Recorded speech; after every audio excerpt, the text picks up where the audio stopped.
So today in Wit and Wisdom, what we're going to do is we are going to practice being big kids.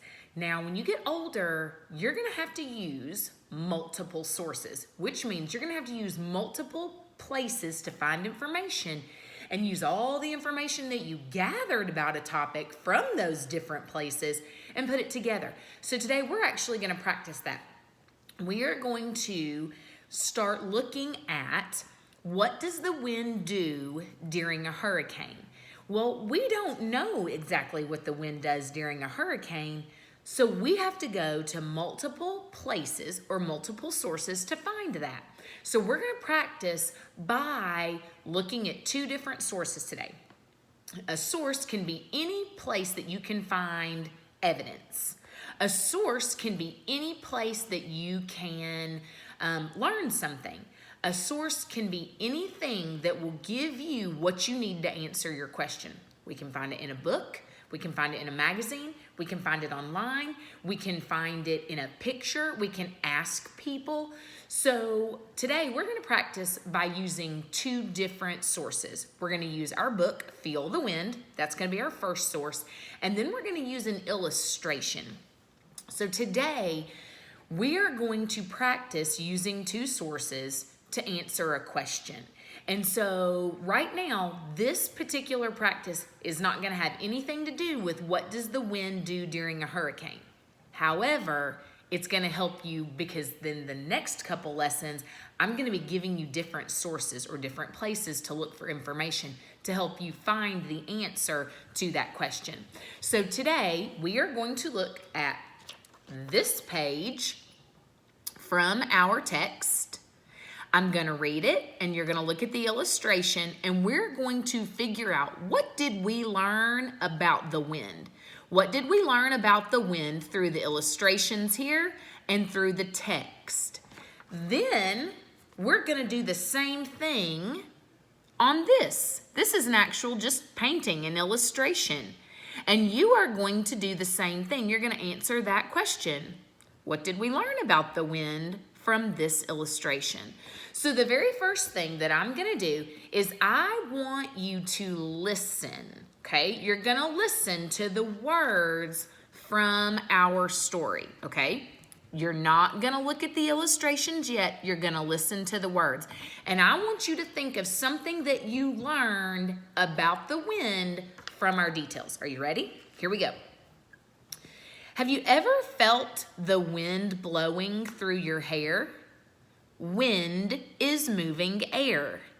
Air is what we breathe.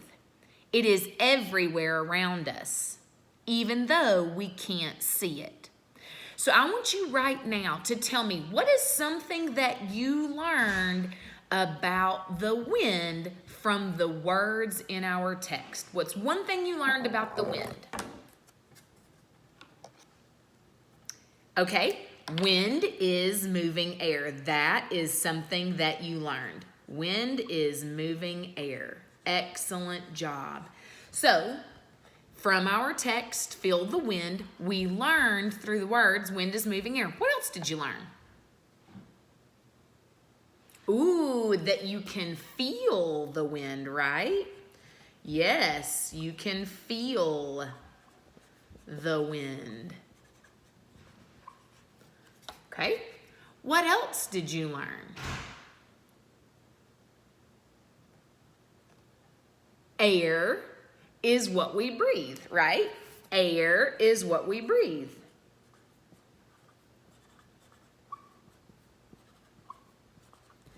Okay, now, here is what I want you to do. I'm now going to hold up the illustrations from that page I just read. And I want you to use what you see in the illustrations to tell me something that you learned about the wind.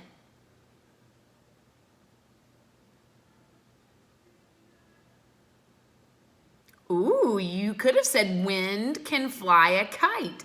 That's great. I'm going to write that down. Wind can fly a kite. Great job. Okay.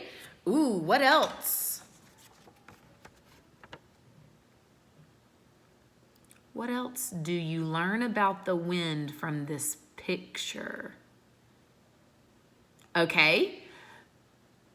The wind is blowing the girl's hair. Yes, I'm going to add that to our chart. What else do you see? What else do you learn about the wind? Oops, sorry.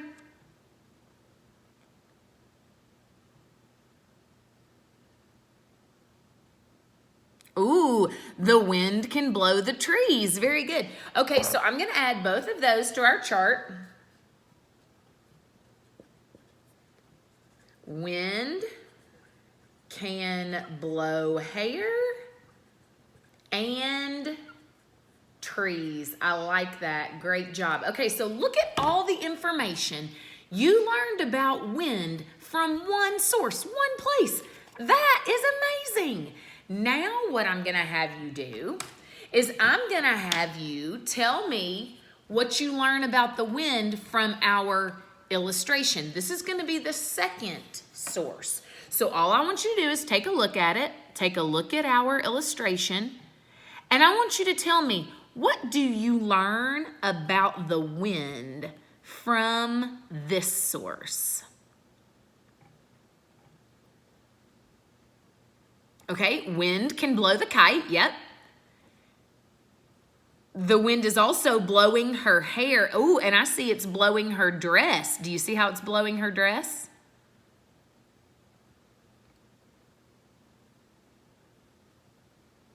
Okay, so you also can see that the girl is holding on to the string that the wind is blowing. Awesome job. Okay, so I'm going to write all of those down. So, wind can blow hair and dress, right? The wind can fly the kite.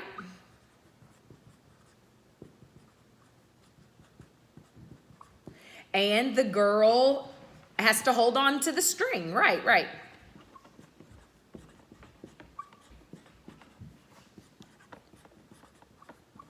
Awesome job. Oopsies. Okay, so look at the information that you learned about the wind just from this illustration. That was your second source. So what I want us to do is I want us to look and see with both of our sources, the illustration and our book, Feel the Wind, I want you to be thinking for the next couple lessons, what did we learn from both of these that is the same? And what did we learn from both of these that is different? Because that's what we do when we compare sources. When we use sources, we compare the information that we learn. Pretty cool, huh?